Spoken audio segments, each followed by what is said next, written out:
بارے میں تو حضور نے واضح فرما دیا کہ آپ اگر اخلاص کے ساتھ اللہ کی رضا کے لیے جانور کو قربان کرتے ہیں، یہ بھی اللہ نے فرمایا نا کہ لن ینال اللہ لحومها ولا دماؤها ولکن ینالہ التقوی منکم،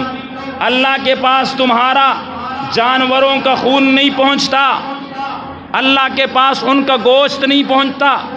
اللہ کے پاس یہ نہیں پہنچتا کہ فلانے نے 3 لاکھ کا جانور قربان کر دیا ہے، اللہ کے پاس اس بات کی کوئی اہمیت نہیں ہے کہ فلانے آدمی نے بڑا موٹا تازہ جانور قربان کر دیا ہے۔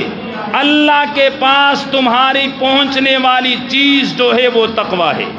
وہ کیا ہے کہ یہ قربانی کے لیے جو جانور قربان کیا جا رہا ہے یہ اللہ کی رضا کے لیے کیا جا رہا ہے یا اس میں ذاتی اس کی ریاکاری اور دکھلاوا ہے؟ تو آج ہم نے ایک جب جانور قربان کرنا ہے تو پہلے ہم نے اپنی نیت کو کیا کرنا ہے؟ بولو کہ اس میں ہم نے خالص اللہ کی رضا کے لیے قربان کرنا ہے، ایک بات ہوگی۔ دوسری بات یہ ذہن میں رکھی کہ حضور علیہ السلام نے فرمایا کہ جب ہم تقوی کے ساتھ اخلاص کے ساتھ اللہ کی رضا کے لیے جانور کو قربان کریں گے نا تو جیسے اس پہ چھری چلائیں گے اس کا خون زمین تک ابھی نہیں پہنچا ہوگا کہ اللہ اس قربانی کو بھی قبول فرما لیں گے اور جو قربانی دینے والا ہے اللہ اس کی بھی مغفرت فرما، لیکن اس کے لیے تقوی ضروری ہے۔ تیسری بات یہ ہے کہ قربانی کا جانور جب ذبح کر لیتے ہیں تو گوشت وغیرہ کے حوالے سے